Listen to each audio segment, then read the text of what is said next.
It's science time again! Learning science made easy.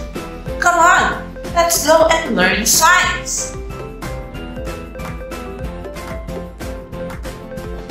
Before we proceed to our lesson, here are the things you need to prepare. Pen and pencils, papers, and the copy of your self-learning modules or learning activity sheets. Let's go and learn science! Good morning, kids! Learning science made easy. Just for you. Let me help you. Ako ang magiging teacher mo today. I am Ma'am Jeka. Are you ready? Our lesson for today is diseases and healthful practices that affect the digestive system.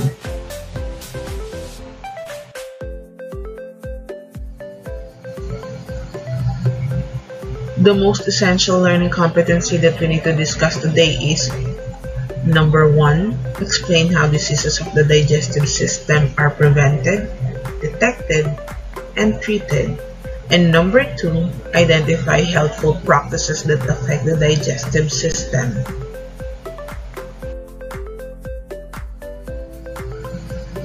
After discussing the lesson, you are expected to, number 1, discuss how digestive organs work together to carry out digestion of food and assimilation of nutrient.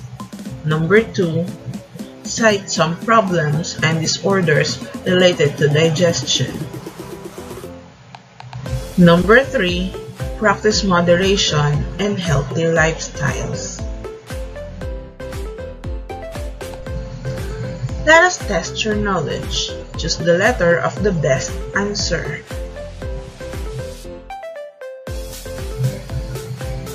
Number 1. What happens to the food in your small intestine? Is it A, mechanical digestion happens? B, water is absorbed? C, undigested food is stored? D, final digestion occurs?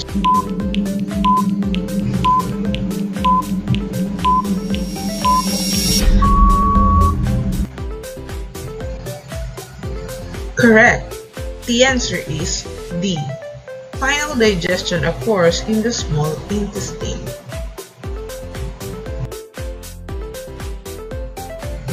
Number 2. How does the food move through the digestive tract? Is it A, by gravity? B, by cilia?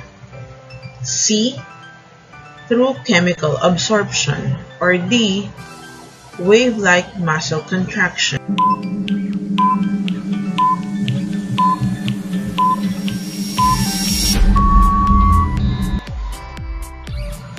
The answer is letter D.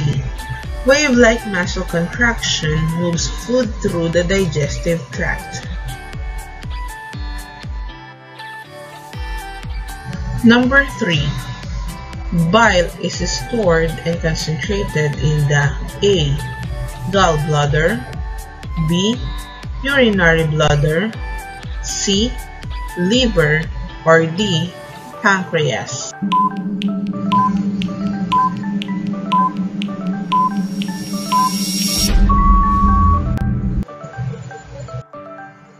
The correct answer is letter A.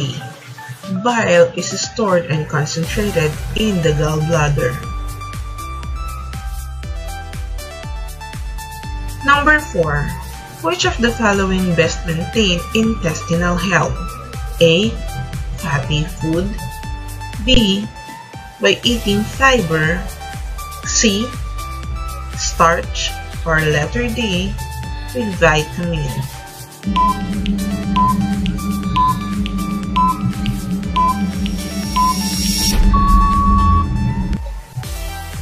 The correct answer is letter B. Fiber best maintains intestinal health. Number 5. Which of the following is a tube which connects the mouth and stomach? Is it A, trachea, B, larynx, C, esophagus, or D, pharynx?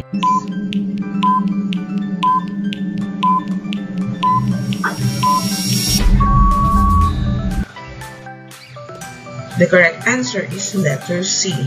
Esophagus is a muscular tube which connects the mouth and stomach.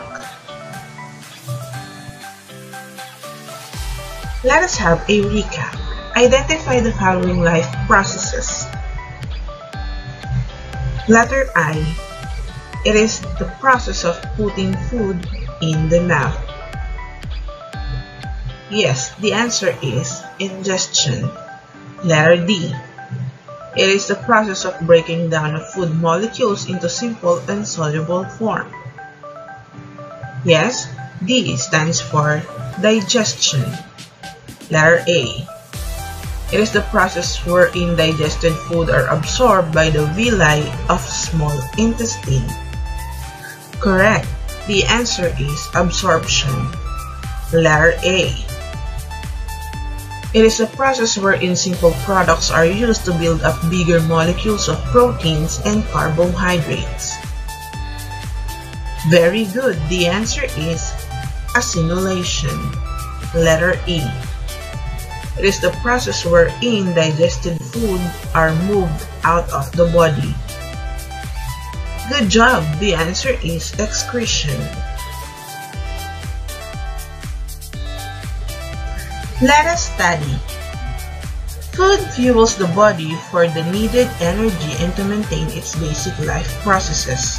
What will happen to the food once we put it in our mouth? We will now explore the breaking down processes of food as it moves along the alimentary canal. We will divide the topic into a bite sizes and hoping that at the end of the module, you get nuggets of vital information.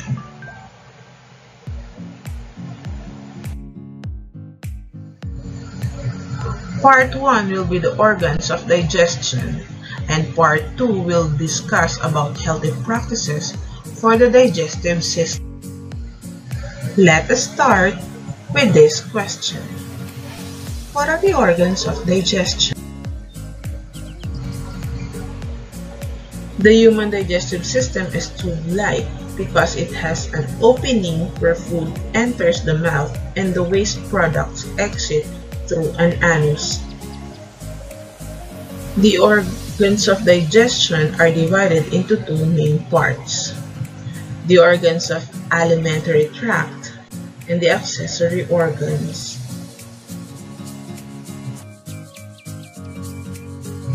Digestion begins in the mouth or oral cavity. It contains 32 teeth that break down the food into small pieces, tongue that mixes food with saliva and ducts of salivary glands, secrete ptyalin that start the chemical digestion of carbohydrates.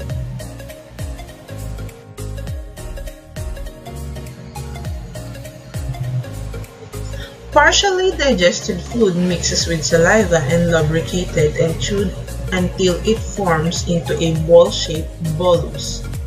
Swallowing pushes the bolus into the pharynx or throat. Epiglottis is a flap-like structure at the back of the throat that closes over the trachea, preventing food from entering it.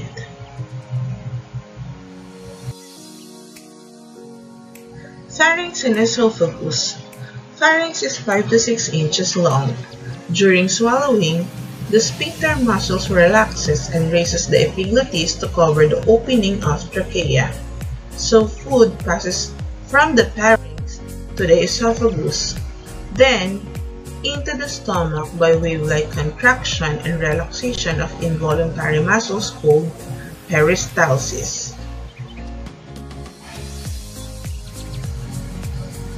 Peristalsis is a muscle movement that pushes bolus from the pharynx through the esophagus down to the stomach.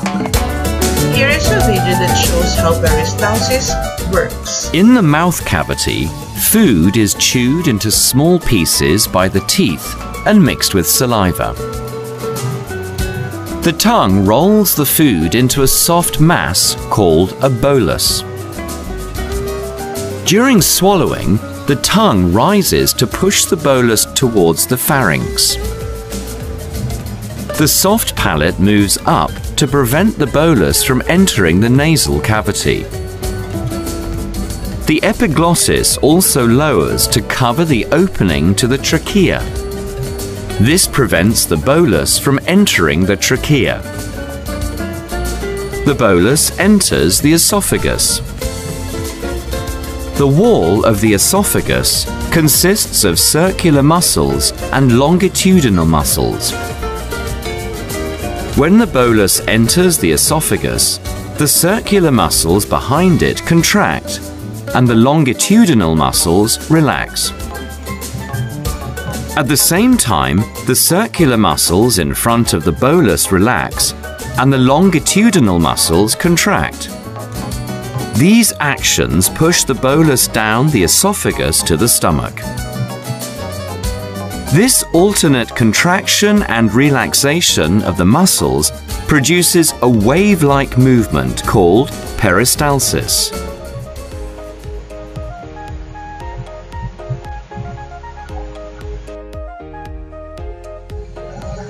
Stomach is a pear-shaped organ about 30.5 cm long and 15.2 cm wide and has the capacity of about 1 liter. Stomach has many folds called rugae. Within the rugae are gastric glands secreting gastric juices and hydrochloric acid that digest proteins. The contraction or churning of the stomach mixes the food with gastric juices and the food is converted into chyme, a semi-fluid, partially digested food. What exactly happens in our stomachs when we eat? Even before we have taken the first bite of a meal, the brain sends impulses to the stomach. These impulses start the production of secretions in the stomach, and the upper part of the stomach, which acts as a reservoir, expands. The food passes into the stomach through the cardia at the stomach entrance. This is a muscle that acts like a valve, closing the top of the stomach. The top part of the stomach, the fundus, is where food and the air that we swallow with every bite is collected. This is where the stomach volume starts to adapt. The fundus is an extremely adaptable structure. The more food goes into the stomach, the more it actively expands. In the middle part of the stomach, called the body, gastric juice is produced and mixed with the mass of chewed food. The main component of gastric juice is gastric acid. This eliminates bacteria in the food and also helps to prepare the food for the following stages of digestion. The muscular contractions of the stomach wall churn the food mass and mix it with gastric juice. 3 contractions per minute move the food mass back and forth. After a certain time, the contents of the stomach are adequately broken down and mixed, and are passed in small quantities into the intestine via the pylorus. As the stomach empties, it gradually returns to its previous size.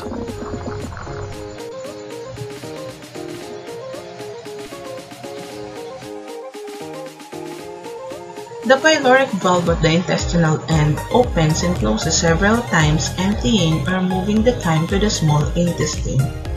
The small intestine is about 6 meters long and approximately 2.5 centimeters in diameter for adult. It is divided into 3 sections: the duodenum, jejunum, and ileum. Small intestine is considered as organ of complete digestion because it secretes the enzymes that change food materials into their simplest components.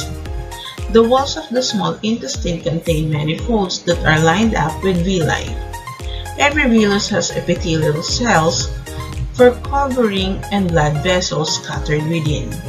On the surface of every epithelial cells, it has tinier projection called microvilli. add up a wide surface area for the absorption of nutrients and into the bloodstream and get transported to various parts of the body. The large intestine. Not all food are completely digested. These undigested materials become watery and pass from small intestine into the large intestine. Large intestine or colon is about 5 cm wide and 1.5 meters long. Water is absorbed from undigested food and the remaining materials, which then become more solid, are passed into the rectum, where they are temporarily stored and are eventually eliminated through the anus as waste. Here are some of the accessory organs of digestion. Number 1. Salivary glands. These include parotid, sublingual, and submandibular, which secrete saliva that contains salivary amylase and ptyalin. Number 2. The liver and gallbladder. Liver is located at the right side of upper abdomen. It is responsible for production of bile, about 500 ml to 1000 ml every day. Bile is temporarily stored and concentrated in the gallbladder.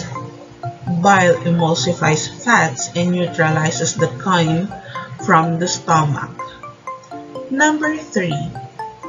Pancreas. It is a yellowish gland about 18 cm long and 4 cm wide. The acinar cells of pancreas secretes amylopsin, trypsin, stepsin, and nuclease. Here's the summary of digestion and absorption. Mechanical digestion includes chewing and swallowing. Chemical digestion of carbohydrates and fats happens both in the mouth and pharynx. Mechanical digestion includes peristaltic mixing and propulsion, chemical digestion of proteins and fats, and absorption of lipid-soluble substances such as alcohol and aspirin happens in the esophagus. Most of the complete digestion happens as the food enters the stomach through the small intestine, with the help of the accessory organs such as liver, gallbladder, and pancreas.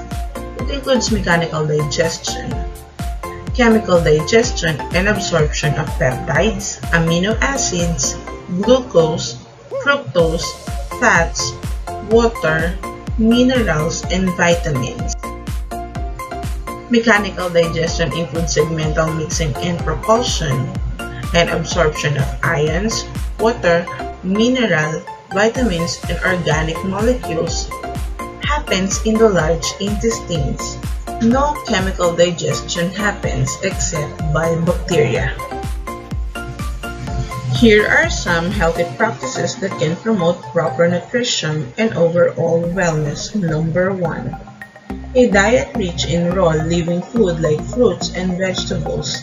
They are rich with enzymes which hasten the chemical breakdown of food. Number 2. Eating food rich in fibers.